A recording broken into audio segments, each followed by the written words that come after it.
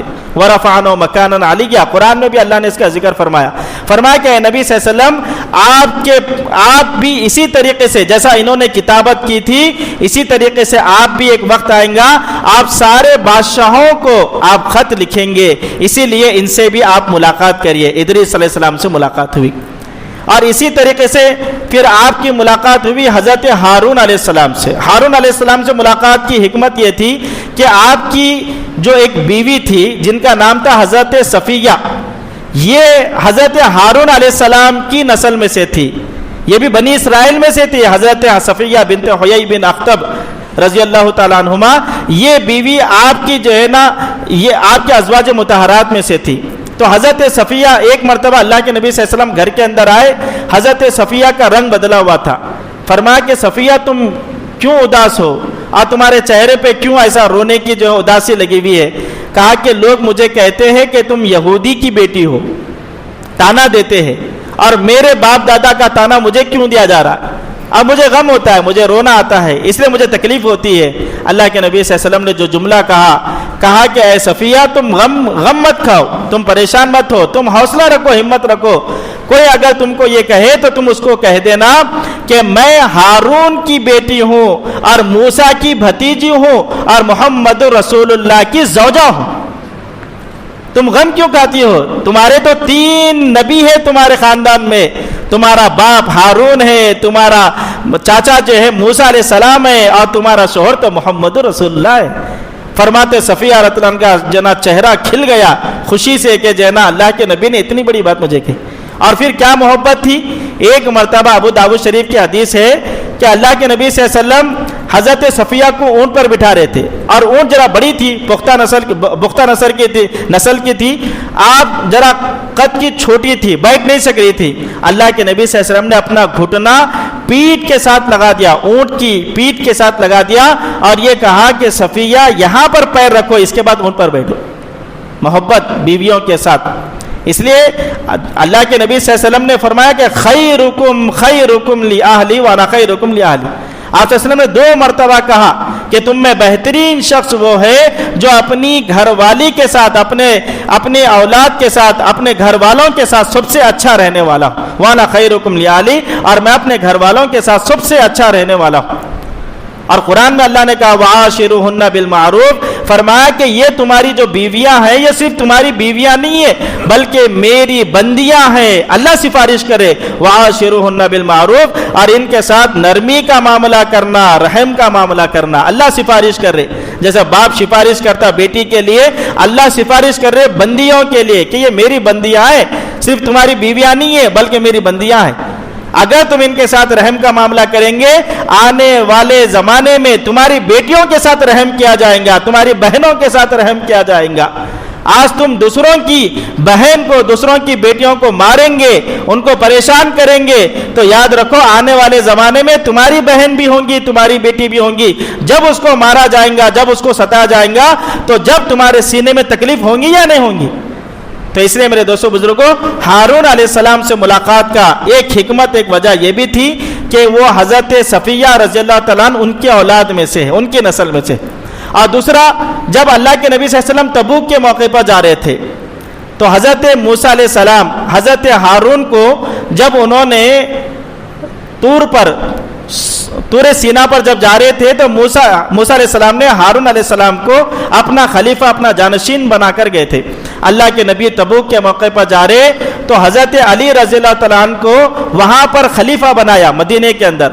حضرت علی رضی اللہ عنہ نے کہا کہ یا رسول اللہ، آپ مجھے جانتے ہیں کہ میں جوانوں میں سب سے زیادہ بہادر ہوں اور میری تلوار ذوالفقار ہے، میرے جیسا جوان بہادر کوئی نہیں اور میری جیسی تلوار کسی کی تلوار نہیں، اور آپ مجھے عورتوں میں اور بچوں میں چھوڑ کے چلے جا رہے.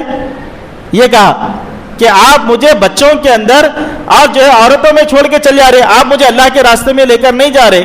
اللہ کے نبی صلی اللہ علیہ وسلم نے جو فرمایا کہ اے علی، کیا تم اس بات پر راضی نہیں ہے کہ جو موسیٰ علیہ السلام کا جو نسبت تھی، جو مرتبہ حضرت ہارون کے ساتھ تھا، تمہارا اور میرا بھی یہی ہے. فرمایا بس یہ ہے کہ موسیٰ علیہ السلام کے بعد نبوت باقی تھی، ہارون کو نبوت ملی اور میرے بعد نبوت نہیں ہے، ورنہ اللہ تم کو بھی نبوت دیتا تھا، تمہارا یہ مقام ہے. تو ہارون علیہ السلام سے ملاقات کی ایک وجہ یہ بھی تھی. اس کے بعد حضرت موسیٰ علیہ السلام سے ملاقات، اس کی حکمت علماء نے فرمایا کہ اس کی ایک حکمت یہ تھی کہ حضرت موسیٰ علیہ السلام، کیونکہ یہ فلسطین کے اندر، پہلے مصر فلسطین کے اندر تھا، بعد میں یہ مصر اور فلسطین الگ ہو گیا. فرمایا کہ فلسطین اور مصر سے حضرت موسیٰ علیہ السلام کو نکالا گیا. پھر اللہ نے جب نبوت دی اور فرعون کو غرق کیا، پھر سے فلسطین کا یعنی جو ہے مصر کا اللہ نے بادشاہ حضرت موسیٰ علیہ السلام کو بنایا. اسی طریقے سے فرمایا کہ اے نبی صلی اللہ علیہ وسلم، ابھی آپ کو مکے سے نکالا جا رہا ہے، لیکن ایک وقت یہ آئے گا کہ آپ فاتحانہ طور پر مکے کے اندر داخل ہوں گے اور مکہ فتح ہوگا. اور حضرت ابراہیم علیہ السلام سے ملاقات، اس کی حکمت اور وجہ یہ علماء نے بیان فرمائی کہ فرمایا کہ ایک یہ ہے، کہتے ہیں کہ جو ایک مرتبہ حضرت ابراہیم علیہ السلام کو خواب میں دیکھیں گا، اللہ تعالیٰ اس کو حج کے لیے قبول فرماتے ہیں. تو فرمایا کہ اس میں دو وجہ ہے. ایک تو حضرت ابراہیم علیہ السلام نے دعا کی تھی کہ اللہ میری نسل میں ایک ایسا نبی پیدا فرما جو ساری انسانیت کے لیے ہدایت کا ذریعہ بنے. تو حضرت ابراہیم علیہ السلام کی دعا تھی، تو اس لیے اللہ نے ملاقات کرا دی حضرت ابراہیم علیہ السلام سے. اور دوسرا فرمایا کہ آپ کو حجۃ الوداع کرایا جائے گا، ایک دوسری حکمت یہ بھی تھی. تو یہ 7 آسمانوں پر 7 نبیوں سے ملاقات ہوئی اور 7 آسمان کا سفر ہوا. اس کے بعد سدرۃ المنتہا آیا. بیت معمور بھی تھا. حضرت ابراہیم علیہ السلام بیت معمور، یہ بیت معمور کیا ہے؟ حضرت یہ جو ہمارا خانہ کعبہ ہے بیت اللہ، اس کی بالکل اپوزٹ میں آسمان پر بھی ایک بیت اللہ ہے، وہ فرشتوں کا بیت اللہ ہے. فرماتے کہ روزانہ 70,000 فرشتے وہاں پر طواف کرتے ہیں، عبادت کرتے ہیں، اور جس فرشتے کو ایک مرتبہ بیت اللہ کا طواف کا، بیت معمور کا طواف کا موقع مل گیا عبادت کا، قیامت تک اس کو پھر موقع نہیں ملے گا. اور روزانہ 70,000 فرشتے عبادت کر رہے. آپ اندازہ لگائیے فرشتوں کی تعداد کیا ہوں گی. وما یعلم جنود ربک الا هو. اللہ فرما رہے فرشتوں کی تعداد تو اللہ ہی جانتا ہے، اللہ کے سوا کوئی نہیں جانتا کیا تعداد ہوں گی. روزانہ 70,000 جا رہے اور پھر دوبارہ ان کو قیامت تک موقع نہیں ملے گا. اور آپ صلی اللہ علیہ وسلم نے فرمایا جب میں 7 آسمان پر سفر کرا، 7 آسمان پر دیکھا کہ 4 انگلیوں کے برابر بھی جگہ باقی نہیں تھی جہاں پر فرشتے اللہ کی عبادت میں نہیں تھے. کوئی سجدے میں تھا، کوئی رکوع میں تھا، کوئی قیام میں تھا، کوئی جو تسبیح کر رہا تھا، ہر کوئی اللہ کی عبادت کے اندر مصروف تھا. تو یہ فرشتوں کی تعداد. جب سدرۃ المنتہا آیا، سدرہ کہتے بیری کے درخت کو، اور منتہا کہ وہاں پر آخری انتہا ہے مخلوق کی، اس سے آگے نہیں جا سکتے. فرمایا کہ سدرۃ المنتہا آیا تو حضرت جبرائیل علیہ السلام نے کہا کہ بس میں اس کے آگے نہیں جا سکتا، اب اس کے آگے آپ جانے، آپ کا رب جانے، اس کے آگے اگر میں ایک قدم بھی آگے بڑھاؤں گا تو جل کے راکھ ہو جاؤں گا. حضرت جبرائیل علیہ السلام جیسی طاقت، 600 بازو ہے ان کے، 600 پر، ایک پر اگر کھولے تو مشرق اور مغرب وہ پر کے اندر آ جاتا. اور ان کے پیر اگر زمین پر ہے تو ان کا سر اللہ کے عرش کو لگتا ہے. ایسی بڑی مخلوق یہ کہہ رہی کہ یہاں سے اگر میں آگے بڑھوں گا تو جل کے راکھ ہو جاؤں گا. اور اس سے آگے کا سفر، اب یہ نوری جو سردار ہے وہ وہاں پر اسٹاپ ہو گیا، لیکن اس کے آگے کا سفر محمد رسول اللہ کر رہے ہیں. اب روایتوں میں آتا اس کے بعد کا سفر ایک رفرف، ایک سواری تھی، ایک قالین تھی، وہاں پر اس پہ آپ نے سوار ہوئے، اس کے بعد اللہ کے پاس گئے، نورانی جو پردے تھے، نور کے پردے ہٹتے گئے، اس کے بعد اللہ سے ملاقات کا موقع ہوا، تو فرمایا کہ اتنا قریب ہو گئے، فکانا قاب قوسین او ادنا، ایک کمان دوسرے کمان کے جیسا قریب ہو جاتا۔ قاب قوسین، قاب قوسین کس کو کہتے ہیں؟ عرب قاب قوسین اس کو کہتے تھے کہ دو فریقین لڑ رہے آپس میں، اور دو فریقین لڑتے ہوئے جب ان دونوں کے آپس میں صلح ہو جاتی تھی تو یہ لوگ کیا کرتے تھے، ان کی جو تیر مارنے کی جو کمان ہوتی نا، کمان، وہ دونوں کمانوں کو ملاتے تھے، اور دونوں کمانوں کو ملانے کا جو انداز ہوتا تھا، وہ جو وائر لگا ہوتا، یہ دونوں اس طریقے سے یہ دونوں کمانیں آپس میں ایسا ملاتے تھے، اور دونوں ملا کے کہتے تھے قاب قوسین، بولے یہ ہے قاب قوسین۔ تو اللہ نے عرب والوں کی زبان کے اندر قرآن اتارا، فکان قاب قوسین او ادنا، میرے حبیب میرے سے اتنے قریب ہو گئے، فرمایا کہ جیسا کہ قاب قوسین، اور اللہ اور اللہ کے رسول ایسا قریب ہو گئے۔ اس کے بعد بات چیت ہوئی، اور بات چیت میں اللہ کے نبی صلی اللہ علیہ وسلم نے کہا التحیات للہ والصلوات والطیبات، کہ اللہ میری جانی، مالی، قولی، فعلی ساری عبادتیں تیرے لیے۔ اللہ نے کہا السلام علیکہ ایھا النبی ورحمۃ اللہ وبرکاتہ، اے نبی صلی اللہ علیہ وسلم آپ پر اللہ کی رحمتیں ہو، اللہ کی برکتیں ہو۔ اور اللہ کے نبی صلی اللہ علیہ وسلم نے اس وقت اپنی امت کو یاد کیا، ہم سب کو یاد کیا، اور یہ کہا کہ السلام علینا وعلی عباد اللہ الصالحین، اور جو میرے نیک بندے ہیں ان پر بھی اللہ تیری رحمتیں ہو، برکتیں ہو۔ اللہ کے نبی نے اس وقت میں امت کو یاد کیا، امت کو نہیں بولا۔ اب یہ دونوں کا مکالمہ، دونوں کی بات چیت فرشتے سن رہے، اب انہوں نے کہا اشہد ان لا الہ الا اللہ واشہد ان محمدن عبدہ ورسولہ، سارے فرشتوں نے کہا کہ ہم گواہی دیتے ہیں کہ اللہ کے سوا کوئی معبود نہیں، اور ہم گواہی دیتے ہیں کہ محمد صلی اللہ علیہ وسلم اللہ کے رسول اور اللہ کے بندے ہیں۔ اور بعض روایت کے اندر یہ بھی آتا کہ ایک مرتبہ اللہ کے نبی صلی اللہ علیہ وسلم بڑی محبت میں تھے اپنی بیوی حضرت عائشہ سے، کہا کہ عائشہ آج تم جو مانگو گی میں وہ پورا کروں گا۔ کہا کہ آپ کی بات پکی ہے؟ کہا کہ ہاں میری بات پکی ہے۔ تو کہا کہ پھر میں آپ کو تھوڑا ٹائم مانگتی ہوں کہ تھوڑی دیر کے بعد میں آپ سے سوال کروں گی، کہ کسی چیز کا مطالبہ کروں گی۔ کہا کہ ٹھیک ہے۔ تو حضرت عائشہ رضی اللہ تعالیٰ عنہ نے اپنی باپ سے جا کے فوراً مشورہ کیا۔ اس لیے جو علماء فرماتے کوئی اہم بات ہو تو جو اس کے قابل ہے، اور جو علماء ہے، جو دانش مند ہے، جو دین کی سمجھ بوجھ رکھتے ہیں، ان سے مشورہ کر لیا کرو۔ اللہ تعالیٰ اپنے نبی کو کہہ رہے وشاورہم فی الامر، اے نبی صلی اللہ علیہ وسلم آپ اپنے صحابہ سے مشورہ کرتے رہیے۔ حالانکہ اللہ کے نبی کو مشورے کی ضرورت نہیں ہے، لیکن صحابہ فرماتے اللہ کے نبی بار بار ہم سے مشورہ کرتے تھے۔ تو حضرت عائشہ نے حضرت ابوبکر رضی اللہ عنہ سے سوال کیا، کہا کہ جو ہے اللہ کے نبی نے یہ کہا کہ جو تم مانگوں گی میں جو ہے نا تمہارے لیے فوراً وہ سوال پورا کر دوں گا، میں کیا مانگوں؟ تو حضرت ابوبکر رضی اللہ عنہ نے کہا دیکھو سوچ، آدمی کی جو سوچ ہوتی ہے نا اس سے پتہ چلتا کہ اس کے اندر کی فکریں کیا ہے اور اس کے اندر کیا چل رہا، اس کی فکروں سے پتہ چلتا، اس کی سوچ سے پتہ چلتا۔ تو حضرت ابوبکر رضی اللہ عنہ نے کہا کہ تم اللہ کے نبی سے یہ پوچھو کہ معراج کے سفر میں آپ کے رب کی جو بات چیت ہوئی تو اس کے اندر جو باتیں ہوئی اس میں سے ایک بات مجھے اور بتا دیجیے۔ آپس کی باتیں ہوئی تھی تو اس میں سے ایک بات آپ بتا دیجیے۔ تو فرمایا کہ ٹھیک ہے، اور فرمایا کہ جب تم یہ سوال کرو، اس کے بعد محبوب مصطفیٰ صلی اللہ علیہ وسلم نے جو جواب دیا وہ جواب پھر مجھے آ کر بتانا۔ اللہ کے نبی سے پوچھنے کے بعد حضرت عائشہ رضی اللہ تعالیٰ نے سوال کیا، اللہ کے نبی نے پوچھا کہ صحیح بتاؤ یہ سوال کس کا ہے، یہ تمہارا ہے؟ کہا کہ نہیں یہ ابوبکر کا ہے۔ سمجھ گئے کہ سوچ جس کی ہوتی ہے وہی ایسی سوال کرتا ہے، ورنہ جس کی فکریں دنیا کی ہو تو وہ سوال بھی دنیا کے اعتبار سے کرتا ہے، اور جس کی فکر آخرت کی ہوتی ہے وہ سوال بھی فکر آخرت کے اعتبار سے کرتا ہے۔ حضرت ابوبکر رضی اللہ عنہ نے جب یہ حضرت عائشہ نے سوال کیا، اللہ کے نبی صلی اللہ علیہ وسلم نے فرمایا اللہ تعالیٰ نے یہ کہا کہ جو بندہ کسی ٹوٹے ہوئے بندے کا دل جوڑتا ہے اور دل جوڑ کر اس کے لیے ایک خوشی کا باعث بنتا ہے، اللہ تعالیٰ جنت اس کے لیے واجب کر دیتا ہے۔ یہ کہا، یہ معراج کی بات چیت کے اندر یہ بات چیت ہے۔ فرمایا کہ جو بندے کا دل ٹوٹا ہوا ہے وہ ٹوٹے ہوئے دل کو جوڑنے کے لیے اس کی دلجوئی کرتا ہے، اس سے مسکراتا ہے، اس کے ساتھ محبت کرتا ہے، تو فرمایا کہ اللہ اوپر جنت واجب کرے تھے۔ بہت خوش ہوئے اور خوشی خوشی جا کر حضرت ابوبکر رضی اللہ عنہ سے یہ کہا. تو حضرت ابوبکر رضی اللہ عنہ سننے کے بعد رونا شروع کر دیے. کہا کہ ابا جان یہ تو خوشی کی بات ہے کہ اللہ کے نبی نے ایک مسرت کی ہے، خوشی کی بات بولی کہ کسی کا دل ٹوٹا ہوا ہے اس کا دل جوڑ دو، محبت کی بات کرو، دل جوئی کی بات کرو اور پھر تمہارے لیے جنت ہے. فرمایا کہ میں اس کا برعکس دیکھتا ہوں، اس کا برعکس دیکھتا ہوں، دن ہے تو رات بھی ہے، اور پھر اسی طریقے سے جیسا سورج ہے تو چاند بھی ہے.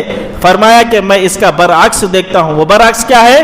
فرمایا کہ کسی کا دل جوڑے تو جنت ہے اور کسی مومن کا دل توڑے تو کیا ہے؟ پھر جہنم ہے. فرمایا جیسا بندے کے دل جوڑنے پر اللہ خوش ہوتے ہیں اور جنت کا فیصلہ کرتے ہیں، کسی مومن کا دل، اس لیے فرمایا کہ دل نہیں توڑنا. خانہ کعبہ توڑ دو پھر بھی جڑ جاتا ہے، لیکن دل نہیں توڑنا. دل توڑے تو دل جڑتا نہیں ہے. پھر بعض زبان کے الفاظ ایسے ہوتے ہیں جو دل پہ جا کے لگتے ہیں، اور وہ الفاظ ایسے ہوتے ہیں کہ آدمی قبر تک چلا جاتا لیکن معاف کرنے کے لیے تیار نہیں ہوتا. جو زخم کا وار ہوتا ہے، تلوار کا وار، وہ گھاؤ بڑھ جاتا ہے، لیکن زبان سے جو الفاظ نکل کے دل کو چیرتے ہیں. اس لیے فرمایا کہ بولنے سے پہلے 100 مرتبہ سوچا کرو کہ کیا بول رہے. ایسا نہ ہو کہ بولنے کے بعد پھر معافی مانگنا پڑے، معذرت کرنا پڑے. اس لیے فرمایا کہ پہلے تولو پھر بولو، کہ بولنے کے اندر ما یلفظ من قول الا لدیہ رقیب عتید. اللہ فرما رہے تمہارا زبان کا ہر جملہ لکھا جا رہا، برا ہو تو وہ برا ہوں گا اور اگر صحیح ہے تو اس کے لیے پھر نیکی لکھی جائے. تو فرمایا کہ معراج پر اللہ کے نبی صلی اللہ علیہ وسلم کو 3 تحفے دیے گئے. ایک فرمایا کہ آمن الرسول، سورہ جنا بقرہ کا آخری جو 2 آیتیں ہیں، یہ 2 آیتیں دی گئی ہیں. ربنا لا تؤاخذنا، بہت پیاری دعا ہے، یہ اپنی دعاؤں کے اندر شامل کرنا. جب بھی آپ ہاتھ اٹھا رہے، یاد نہیں ہے تو یاد کر لو، ربنا لا تؤاخذنا ان نسینا واخطانا. یہ بہت پیاری دعا ہے اللہ سے مانگنے کے لیے. معراج سے لے کر آئے اللہ کے نبی صلی اللہ علیہ وسلم مانگنے کے لیے کہ یہ زمین پر آیت نازل نہیں ہوئی، یہ آسمان پر نازل ہوئی یہ آیت. آمن الرسول، اس لیے فرمایا کہ رات میں سونے سے پہلے یہ آیت پڑھ لیا کرو. مرحومین کی بخشش کے لیے یہ آیتیں 2 آیتیں پڑھ کر بخشا کرو. تو پہلا تحفہ یہ تھا. اور دوسرا تحفہ کہ شرک کے علاوہ آپ کے ہر امتی کے گناہوں کو معاف کر دیا جائیں گے، بخشش ہو جائیں گے توبہ کے ساتھ. بغیر توبہ کے گناہ کبیرہ معاف نہیں ہوتے، لیکن شرک بھی ایسا گناہ ہے اگر بندہ سچے دل سے توبہ کر لے تو اللہ وہ بھی معاف کر دیں گا، لیکن قیامت کے دن پھر اس کی معافی نہیں ہوں گی.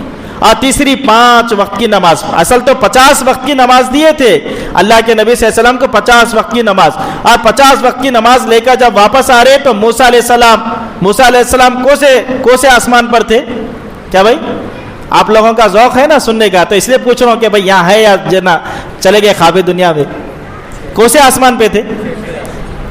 6ویں آسمان پر. حضرت ابراہیم علیہ السلام بھی بیچ میں تھے کہ 7ویں آسمان کے بعد 6واں آتا ہے نا، لیکن ابراہیم علیہ السلام نے یہ نہیں کہا.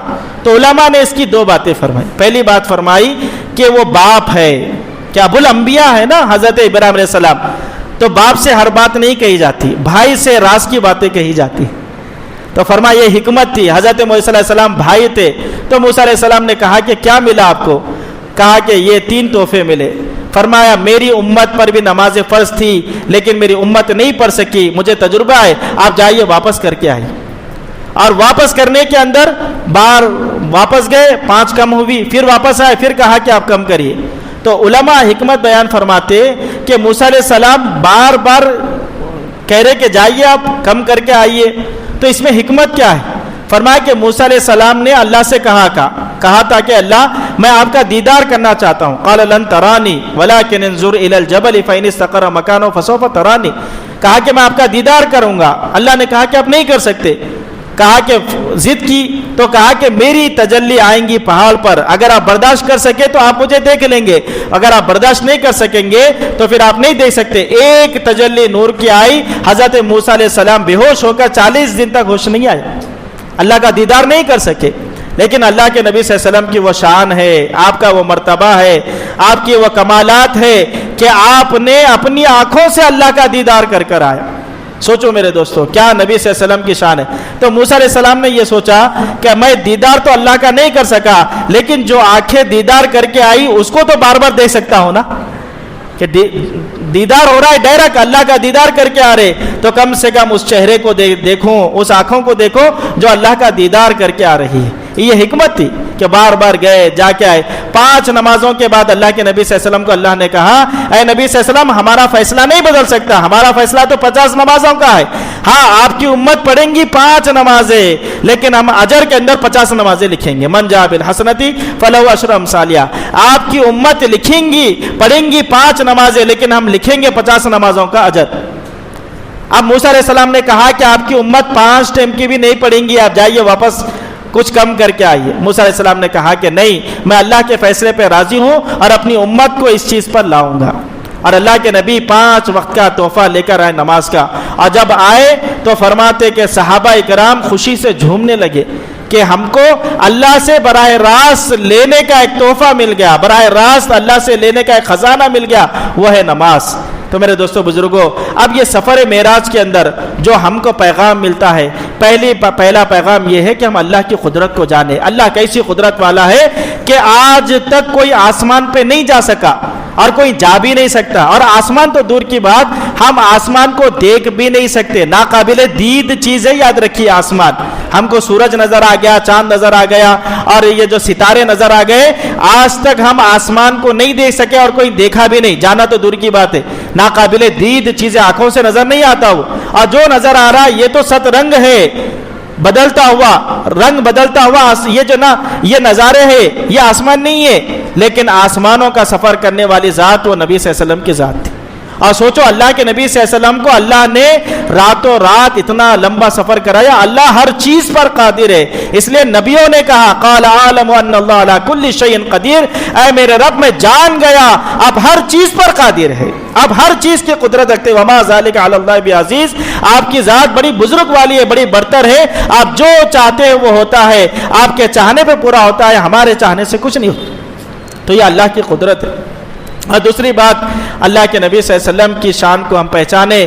جو نبی صلی اللہ علیہ وسلم اللہ کا دیدار کرے, جنت دیکھے, جہنم دیکھے, اور جنہوں نے دیکھ کر آ کر ہم کو خبر دی ہے, اور وہ اللہ کے نبی صلی اللہ علیہ وسلم کے طریقے, یہ معراج کے سفر کے ذریعے, یہ جو معراج کا سفر ہوا, اس کے پیغام میں میرے دوستو ہم اللہ کی قدرت کو یاد رکھتے ہوئے جو اللہ نے ہم کو حکم دیا ہے 5 وقت کی نماز کا, ہم یہ نیت ارادے کریں کہ ہم 5 وقت کی نماز کا اہتمام کریں گے انشاءاللہ. کیا وہ کریں گے نا انشاءاللہ؟ یہ ارادہ کریے کہ اللہ کے نبی صلی اللہ علیہ وسلم کی جو معراج ہوئی, فرماتے معراج بلندیوں پر پہنچنا, اور اللہ کے نبی صلی اللہ علیہ وسلم نے فرمایا میری امت کی معراج نماز ہے. فرمایا میری امت کی معراج کیا ہے؟ نماز ہے. اس لیے فرمایا سورہ علق میں اللہ کہہ رہے میرے بندے سجدے کرتے جا, میرے قریب ہوتا جا. اور حدیث میں آتا بندے کے اللہ کے سب سے زیادہ قریب بندہ سجدے میں ہوتا ہے.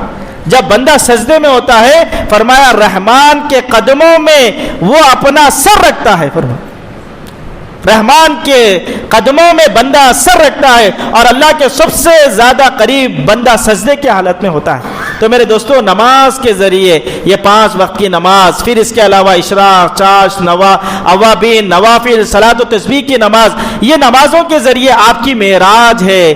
آپ اللہ کا قرب حاصل کرنے والے بنتے ہیں, آپ اللہ کے قریب ہوتے ہیں. اس لیے 5 وقت کی نماز کا تو ابھی عزم ارادہ کریں کہ ہم اپنی زندگی میں اس کا اہتمام کریں گے انشاءاللہ. اور دوسرا اللہ کے نبی صلی اللہ علیہ وسلم کی جو سنتیں ہیں, سوچو جو اللہ کے نبی صلی اللہ علیہ وسلم نے جنت کو دیکھا, جہنم کو دیکھا, اس لیے کسی شاعر نے کہا بن دیکھے تجھے خدا مان لیا, بن دیکھے تجھے خدا مان لیا, دیکھنے والے کا کہاں مان لیا. کہ دیکھنے والے نے جنت بھی دیکھا, جہنم بھی دیکھا, اور اللہ کو بھی دیکھا, آسمانوں کو بھی دیکھا, فرشتوں کو بھی دیکھا, سارے عجائبات کو دیکھ کر آیا, اس کا کہا ہم نے مان لیا کہ ہمارا رب ہے تو رب حق ہے, جنت ہے تو جنت حق ہے, جہنم ہے تو جہنم حق ہے, موت کے بعد کی زندگی ہے تو حق ہے, میدان محشر قائم ہوں گا, میرے نبی نے کہہ دیا, بس یہ بات حق ہے. میرے نبی کا ہر فرمان یہ میں اپنے دل سے تسلیم کروں, یہ اصل ایمان کا تقاضا. یاد رکھیے کہ اللہ نے نبی کو جو بھیجا ہے, نبی کی ہر بات کو تسلیم کرنا چاہیے. حضرت ماریہ قبطیہ رضی اللہ تعالیٰ عنہ, یہ اللہ کے نبی صلی اللہ علیہ وسلم کی باندی ہے, بیویاں نہیں ہے, 11 بیویوں میں سے یہ ایک باندی تھی, حضرت ماریہ قبطیہ رضی اللہ تعالیٰ عنہ. ان سے جو پیدا ہوئے وہ حضرت ابراہیم تھے رضی اللہ تعالیٰ, ان کا انتقال ہو گیا. اللہ کے نبی صلی اللہ علیہ وسلم کیونکہ یہ پونے دو سال کی عمر تھی، انتقال ہو گیا۔ اللہ کے نبی کو بڑا غم تھا، آپ صلی اللہ علیہ وسلم خود اپنے ہاتھوں سے ان کو قبر میں اتارے۔ جب گھر میں آئے تو دیکھا کہ کچھ عورتیں ہیں اور حضرت ماریہ غم میں ہے، رو رہی ہے۔ اور جیسے اللہ کے نبی آئے، عورتیں پردہ کرتے ہوئے اندر چلے گئی۔ ماریہ قبطیہ رو رہی تھی، آنکھوں سے آنسو نکل رہے تھے۔ اللہ کے نبی صلی اللہ علیہ وسلم نے کہا کہ ماریہ کیوں روتی ہو؟ دیکھو تمہارا بچہ بالکل جنت کے اندر حوروں کے ساتھ کھیل رہا ہے۔ اگر تم دیکھنا چاہ رہی تو دیکھو، اللہ نے آسمان کے دروازے کھول دیے ہیں اور جنت کا مزہ تمہارے آنکھوں کے سامنے، دیکھ لو۔ حضرت ماریہ نے نہیں دیکھا، اللہ کے نبی نے کہا کہ دیکھو، حضرت ماریہ نے نہیں دیکھا۔ اللہ کے نبی نے کہا کہ تمہارا بیٹا بڑی خوشحالی میں ہے، تم غم مت کرو، پریشان مت ہو، تسلی دی اللہ کے نبی صلی اللہ علیہ وسلم۔ اللہ کے نبی نے کہہ کر چلے گئے تو جو عورتیں پردے میں تھی وہ باہر آ گئی، کہنے لگی ماریہ اتنا اچھا موقع تھا کہ تم جنت کو بھی دیکھتی، اپنے بیٹے کو بھی دیکھتی اور حوروں کو بھی اپنے آنکھوں سے دیکھتی۔ حضرت ماریہ قبطیہ رضی اللہ عنہا جو جملہ کہا کہ میری اپنی آنکھوں میں ہو سکتا ہے کہ دھوکہ ہو، جھوٹ ہو میری آنکھیں، لیکن میرے نبی کا فرمان جھوٹا نہیں ہو سکتا۔ میرے نبی کے زبان سے نکلنے والے الفاظ وہ جھوٹے نہیں ہو سکتے۔ میرے نبی نے کہہ دیا، یہ بات 100% یقینی ہے اور پکی ہے۔ یہ ایمان کا تقاضا ہے کہ ہم کو دیکھنا نہیں ہے، بغیر دیکھے اللہ کے نبی صلی اللہ علیہ وسلم نے جتنی خبریں ہم کو لا کر دی ہے اس کا پورے طور پر یقین کرنا ہے۔ اور یہ یقین ہی اس کو استحضار کہتے ہیں کہ آخرت کا استحضار ہمیشہ ہمارے ذہنوں میں ہونا چاہیے۔ تو اس لیے میرے دوستو، ہم اللہ کے نبی صلی اللہ علیہ وسلم جن کی ذات اتنی جو روشن ہو، منور ہو، معطر ہو، کہ جس ذات نے اپنے آنکھوں سے اللہ کو دیکھا ہو، وہ ذات سے نکلنے والے اعمال کتنے نورانی ہوں گے اور کتنے فائدے مند ہوں گے۔ آج کی سائنس تو کہہ رہی ہے کہ بیٹھ کے پانی پینے میں یہ فائدہ ہے، اور پھر ٹخنوں سے اوپر کپڑے رکھنے کے اندر یہ فائدہ ہے، اور نبی کے بتائے ہوئے طریقے یعنی پیٹ کے 3 حصے کرنا، اس کا فائدہ آج کی سائنس ایک فائدہ بتا رہی کہ کھڑے ہو کے پانی پینے میں کڈنی میں کنکر آتا ہے، گھٹنوں میں درد ہوتا ہے، آج کی سائنس کہہ رہی۔ لیکن سرکار دو عالم صلی اللہ علیہ وسلم آج سے 1400 سال پہلے ہم کو طریقہ بتایا، اور وہ طریقہ دنیا اور آخرت کے اندر ہر چیز کے اندر نفع اور فائدہ ہے۔ لیکن ہماری جو ہے سستی، کاہلی، غفلت ہے کہ نبی کے طریقوں سے خالی ہماری زندگی ہے۔ ہمارا کھانا پینا، رہن اور ہماری شادی بیاہ، ہر چیز نبی کی سنتوں کے خلاف ہے۔ اسے میرے دوستو بزرگوں، ہم معراج کی رات یہ نیت کریں کہ نبی صلی اللہ علیہ وسلم کی ایک سنتوں کو جان کر اپنی زندگی میں لائیں گے اور اس کے مطابق زندگی گزاریں گے انشاءاللہ۔ گزاریں گے نا بھائی انشاءاللہ۔ اللہ تعالی ہم سب کو کہنے سنت عمل کی توفیق عنایت فرمائے۔ اللہ تعالی ہم سب کو اس رات کی رحمتیں اور برکتیں عطا فرمائے۔ اللہ تعالی ہم سب کو نبی صلی اللہ علیہ وسلم کی سنتوں کی پابندی کرتے ہوئے ہم سب کو جنت میں جانے کی اللہ تعالی توفیق عطا فرمائے۔